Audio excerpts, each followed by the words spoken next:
Hi everybody, I'm Steve Palazzolo. You guys probably know me from a different video where there's something different behind me and it's a lot more interesting and certainly a lot more fun than being stuck here in a conference room. A couple of weeks ago we did a video and we asked you to send us your questions and that we would take some time in celebration of HR Professionals Day to answer those questions. And I'm here right now with Allyson, Terpsma, and a cast of characters before we're done. And we're going to answer some of your questions right now. You ready? I'm ready. Let's go. Okay. Question number one. If an employer requires managers to obtain a specific industry certification, does the employer have to pay the managers for their time to complete the certification training? It's a great question. So under the Federal Fair Labor Standards Act, employers have to pay non-exempt hourly employees for attendance at training programs unless each of the following four criteria are met. The attendance at the training is outside of the employee's normal working hours. Attendance is entirely voluntary. The training is not directly related to the employee's job. And fourth, the employee does not perform any productive work at the training. So if an employer is requiring the employee to attend certain certification training, then by definition, it's not considered voluntary. And so you would in fact have to pay for that attendance time for your non-exempt employee. Now, if the manager, the employee is an exempt employee, they're not paid by the hour. They're paid on a salary basis for any week in which they perform any work. And so they would just be paid their salary during the week that they do attend that training. So the short answer to that question is yes. You do have to pay people when they go to training for this sort of required certificates, particularly if they're managers, because they're probably doing work during the work week and they're going to have to be trained, and actually getting their training is probably work for a manager.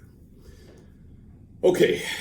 If an employee is sent to work in a different city for a week, but chooses to drive back and forth every day instead of staying at a hotel, does the employer have to pay them for their daily travel time? These are great questions. Yeah, and the Department of Labor thought so too, because they received that question and actually issued an opinion letter on it back in 2020.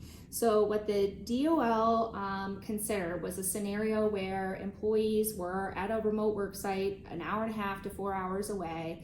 The employer paid for a hotel for the employees, but some employees chose to commute daily back and forth between the remote work site and their own homes. And the DOL found that for non-exempt employees, if they're traveled to and from the work site at the beginning and end of the job, cut across normal work hours, even on a normal, like a non-work day, for example, the weekend, that time had to be paid. However, the intervening commutes that were unnecessary during the week, back and forth to home, those commutes did not have to be paid under the FLSA. So in short, no, if somebody has the option of staying in a hotel at a remote work site and they are choosing to drive back and forth every day, you only have to pay them for the beginning trip and the end trip at the end of the job or the end of the week. Okay. If an hourly non-exempt employee is issued a company cell phone and they take or make a company-related phone call during their non-work time, so after hours when they're off time at home, should they be paid for that time? Yes, they should. That is working time. So under the FLSA, any working time that you are aware of as the employer has to be paid. But you do have options. You can have a policy that prohibits employees, non-exempt employees, from making phone calls on their work phones or doing any work really after hours. And if they violate that policy, you still have to pay them for the working time, but you can discipline them for violating the policy. Similarly, you can also have a policy telling your exempt managers and exempt employees not to be contacting or calling their non-exempt hourly direct reports after hours. And if they are violating that policy and causing their non-exempt direct reports to work after hours such that they have to be paid additional time, you can discipline your managers as well. So remember, here's the basic rule. If you have non-exempt employees and you know or should know, which is kind of the suffer or permit is the language the statute actually uses. So if you know or should know that they're working, you've got to pay them for that work, no matter what, no matter when they do it, or whether they have permission to do it or not. You have to pay them if they're working. Okay, can an employer require managers to use their personal cell phones for a two-step authentication process or other work function? I'd really like to know that. Oh, this is not my personal cell phone. It's a firm phone, so I guess it doesn't matter. Doesn't matter for you. The short answer is yes, you can require them, but there, of course, are some caveats, right? So if an employer is requiring employees to use their own personal cell phones to do some work, they may have to reimburse some portion of the cost of those cell phones. So under federal and Michigan law, unreimbursed work-related expenses cannot bring a non-exempt hourly employee's wages below the minimum wage or cut into their overtime pay. So often with non-exempt employees, you do need to pay for a portion of their cell phones to avoid that if they are close to the minimum wage or they work a lot of overtime. There's no similar requirement for exempt employees, however. So if you have an employee who's properly classified as exempt under the FLSA and you require them to use their personal cell phones, you don't have to reimburse that here in Michigan. But for those of you employers with remote workers in other states, certain states, California, not surprisingly, is one of them, do require employers to pay for all employees, exempt and non-exempt, any work-related expenses, including cell phones. What the typical protocol is to actually approximate what portion of the cell phone expense is work-related as opposed to personal and reimburse that portion. Another alternative is to get them company phones, which you can control much better than a personal phone anyway. So that's another thing to think about. And by the way, when we're talking about California, don't forget about our friends right across the border in Illinois. Okay, one more question for you, and then I'm going to let you go. Thank you. Is it legal to require that employees participate in DEI and or volunteer activities as part of their expectations, particularly as it impacts their performance review and pay raise? All right, well, we've been talking about all the wage and hour questions we've had so far, so let's start there and look at it from a wage hour perspective. So yes, you can require them to participate, but if you require it, of course, that is going to be considered work under the FLSA and compensable time. So if you have a non-exempt hourly employee and you require them to volunteer a day for a local charity or participate in DEI activities, that time all is compensable and must be paid. Similarly, with your exempt employees, that's part of their work week, so you want to make sure they're being paid their full salary for that week as well. But there's another potential issue to have an eye out for when it comes to requiring employees to participate in volunteer activities or DEI activities, and that would be a request for an accommodation.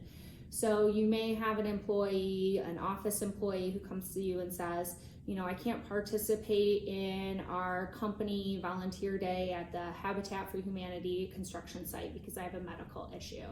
Well, you have to look at that as a request for an accommodation, and under the Americans with Disabilities Act, you'd want to engage in the interactive process and confirm whether the employee is a qualified individual with a disability and how you can accommodate that without undue hardship.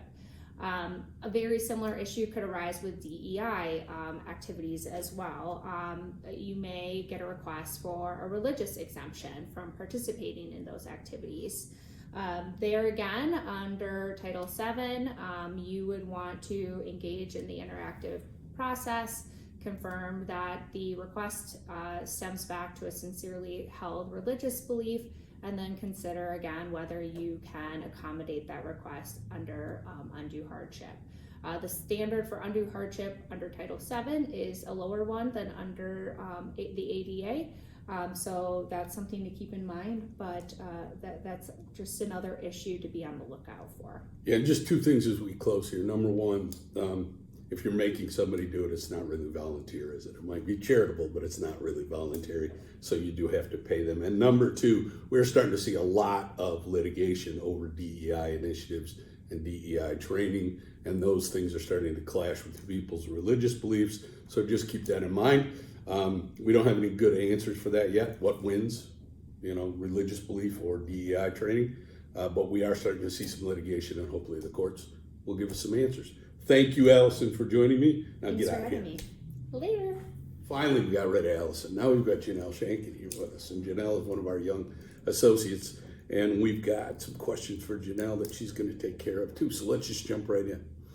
Can employers in Michigan ask about pending misdemeanor charges on their job application, specifically if the employer is a school? So, first of all, no employers in Michigan, unless they're law enforcement or they work for some sort of government agency or entity, can ask about pending misdemeanor charges or any detentions related to a misdemeanor charge. Those are strictly prohibited under the Elliott-Larsen Civil Rights Act, and they will potentially result in claims of discrimination. Something else to keep in mind too is with the Michigan Clean Slate Act that's been enacted and is slowly being rolled out, there's going to be an expansion of misdemeanor convictions that are able to be expunged. Now, along with misdemeanor charges that haven't resulted in convictions, expunged convictions cannot be inquired about as well. So both of these categories you cannot ask about, you cannot keep records about, and employees who answer no to application questions about pending charges or expunged charges, even if they have pending or expunged charges, they are not considered perjuring themselves under Michigan law. Are there any record keeping requirements for volunteer records? Are any records required to be kept forever?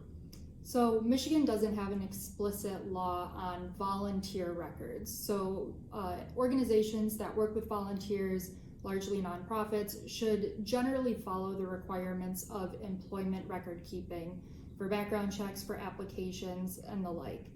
It's also important that you look at your funding contracts, because a funding contract may have a requirement for record keeping. And as good practice, it's always, good to keep those records while that volunteer is working with your organization. You want to be able to have that to go back to in case the volunteer requests to see their records, or if any issues arise that you need to reference their information kept in those. You should always have that while they're engaged with your organization.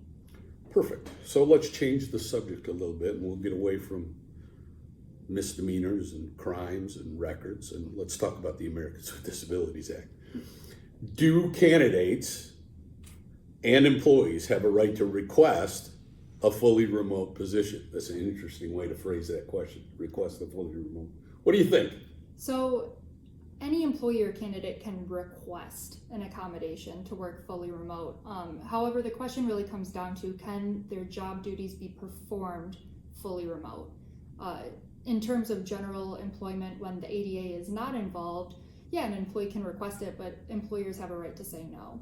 If an employee is requesting remote work, though, because of a disability, that is when the employer needs to engage in the interactive process. They need to figure out what the disability is, what accommodations may be required for that employee to perform their job with or without accommodation, and then whether those accommodations would create an undue burden on the employer. If you have a job that requires an employee to be in person to, supervise people on the line, working remotely is not going to work for a position like that, and an employer would not be required to allow their employees to work remote in that situation. However, you do have to engage in that conversation. You do have to see, what can be done to potentially make this employee eligible for that job that they're either applying to or currently working in. Hey, I'm back. You guys didn't even know I left. This is the miracle of modern technology. But I'm in our beautiful Detroit office. See, new shirt, new art, and new person with me. I've got Stephanie Grant, one of our fabulous EB lawyers, here with us. EB is employee benefits, for those of you that don't know that. And she's going to answer a couple of your EB questions. You ready? Ready. All right.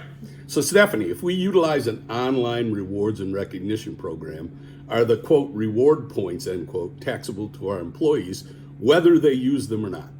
This will really depend on how the reward program is structured. So the general rule is that anything that an employee receives from the employer for services performed, whether it's cash or a non-cash benefit, is taxable to the employee unless there's a specific exclusion under the tax code.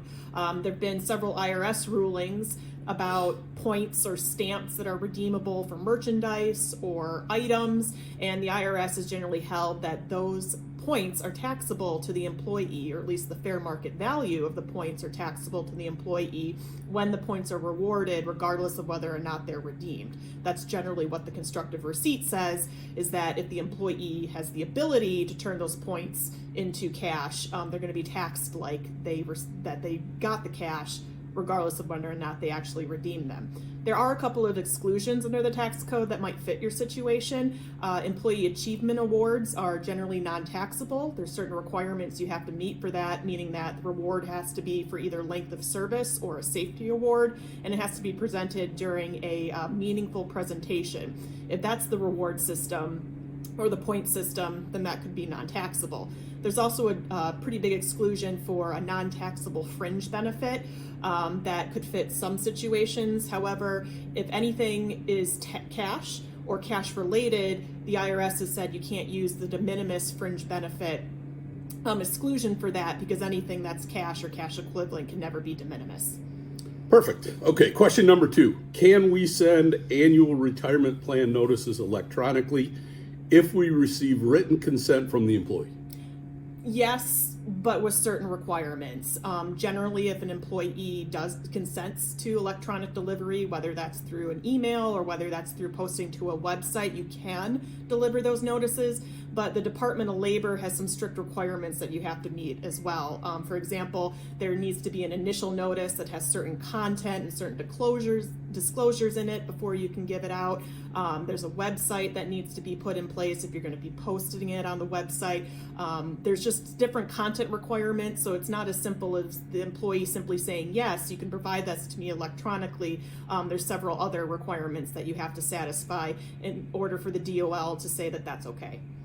Okay, last question. This is a long question, hopefully not a long answer.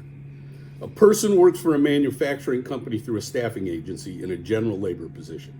This person was offered full-time work with the manufacturing company after they met an hours requirement, but they choose to remain on the staffing agency payroll, which means that the person doesn't get the manufacturing company's benefits. This person continues to work for the company for many years, but is paid through the staffing agency. What risks are present with this scenario? I'm guessing not a short answer. Not a short answer, but generally the risk comes down to whether or not the IRS or perhaps the DOL will argue that this is truly a common law employee, your common law employee versus a common law employee of the staffing agency. And that's going to be a facts and circumstances determination. It's going to come down to who directs and controls the employee, who has the right to fire the employee, and several other factors such as that.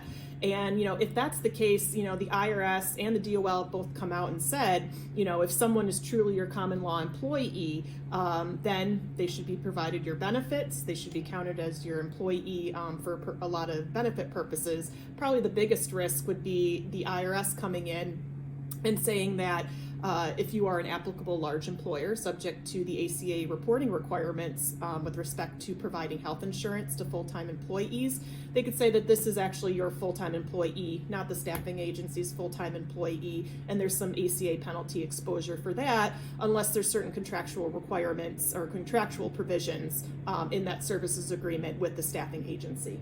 There's some discrimination testing issues associated with this too, right? Right. So if they're just deemed your common law employee and they're excluded from your benefits, there's certain non-discrimination requirements under several benefit programs that generally say if someone is excluded and they're a non-highly compensated employee and you're not providing them benefits, there could be some failures there too. Okay. Thank you very much. Thank you. Hey, we're back. Our tour of the various and sundry conference rooms here at Warner, Norcross, and Judd continues. We got new art this time, too. I don't like this art as much as the last art or the art before, but we've got new art. But bad art, but new art. What I do have with me today is DeAndre Harris. Now, DeAndre is one of our senior labor and employment associates in the labor and employment practice group. And some of you know DeAndre. You've seen him before on videos. DeAndre is one of my favorite senior associates in the labor and employment practice group because he's super smart. He is ruggedly handsome, and frankly, he reminds me of me when I was younger. So, yeah, you ready to go? I'll take all of those. All right. You ready to answer these questions? DeAndre's going to answer questions about a bunch of different topics, okay? You ready? Ready? All right, here we go. Question number 1. Many employers are still struggling with staffing and have considered alternative ways to run their operations, such as hiring minors. What should employers be aware of when hiring minors? Well, first, I think that it's a great idea and to consider hiring minors when you are having issues finding or keeping employees. I think it provides a ton of training opportunities for minors to get their foot in the door of certain industries. All that said, when employers are considering hiring minors, there are certain things that they should be aware of, such as, first, the FLSA, the Fair Labor Standards Act. Many employers think that the Fair Labor Standards Act only governs the payment of minimum wage and overtime for adult employees, but that's not the case. The Act also establishes certain requirements for purposes of hiring minors. The first being the minimum age, of course, that an employee would have to be in order to engage in work under the age of 18, and that's 14. Secondly, the Act prohibits minors from engaging in certain work if the Department of Labor has classified that type of work as hazardous. And so, for example, if you're considering hiring a minor to operate power-driven equipment, drive a vehicle, engage in excavation, those are all activities that the Department of Labor is going to take issue with. And so that's the first thing to consider if you're going to hire a minor. Secondly is also the state requirements. So the state of Michigan has the Youth Employment Standards Act, and that also adds additional requirements on top of the FLSA for purposes of hiring minors, such as how many breaks and meal periods the minor has to be provided, or what kind of work. The state provides additional types of exceptions or prohibitions to the type of work that a minor can engage in. And so those are the things that an employer should be considering when they're going to hire a minor. Okay, let's change subjects. Yeah. And talk about everybody's favorite subject, the Family and Medical Leave Act. Suppose an employee needs time off for a reason covered by the FMLA and has accrued, but she has unused paid time off and wants to use her PTO before the time off is designated as FMLA leave. Any issues with that? Yeah, so this is one of those issues where, being a good-hearted employer could cause some issues with the federal government. This is an issue that the Department of Labor has specifically addressed in one of their opinion letters. And so from time to time, the Department of Labor will issue opinion letters on the FLSA and also the FMLA and address various practices that employers may have under those acts and whether or not they are lawful. In addressing this specific topic, the department advised the employer who had the question that basically delaying FMLA leave under these circumstances could amount to an interference with an employee's right to FMLA leave, even if the employee is requesting that the FMLA leave be delayed. And so, in other words, if an employer has enough information to designate an employee's time off as FMLA leave, then under the Act, the employer must do so within 5 business days. And failure to do so could result in a violation of the Act. But it's also important to note that that's not to say that an employer can't require or elect an employee to use their paid time off or vacation leave or any other form of paid leave while they are on FMLA leave. All right, another FMLA question. If an employee's FMLA leave causes them to become ineligible for a bonus, for example, a perfect attendance bonus, is the employee still entitled to the bonus? This is a classic "it depends" situation, right? And so it depends on whether the employee is, or whether employees on similar types of leave would be entitled to the bonus. And so the example that the regulations under the FMLA provide is, let's say the employee uses vacation leave while they are on FMLA leave.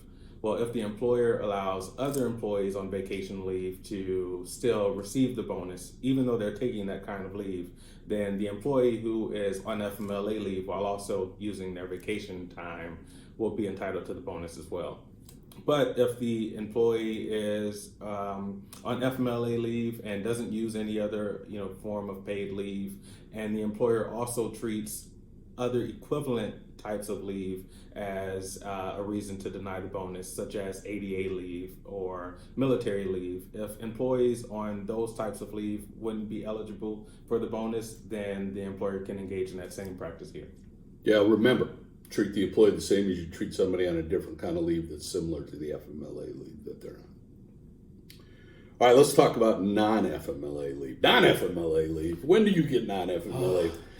Under the FMLA, an employee is entitled to job-protected leave for 12 work weeks. What if the employee takes leave while ineligible for FMLA? Like, let's say they're having a baby and they need maternity leave, but they're not yet eligible for FMLA leave. Must the employer hold the employee's job open during that type of leave? This is one of those issues that I think comes up pretty frequently for employers.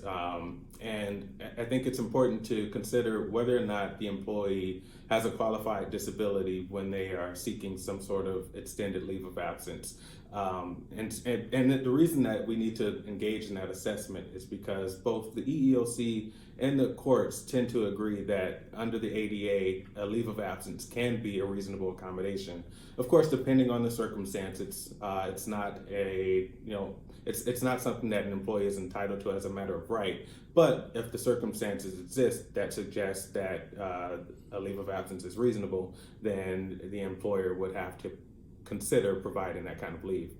And if it is a reasonable accommodation, if a leave of absence is being provided under the ADA, then under the ADA, the employer has an obligation to return the employee to his or her position at the end of that leave, unless the employer has the ability to claim undue hardship. And if the employer does have that ability, then the employer still must consider if there is any vacant position that is also equivalent in status to the employee's principal or primary position. And if it's vacant and it's equivalent and the employee is qualified for that position, then the employee should be reassigned to that position.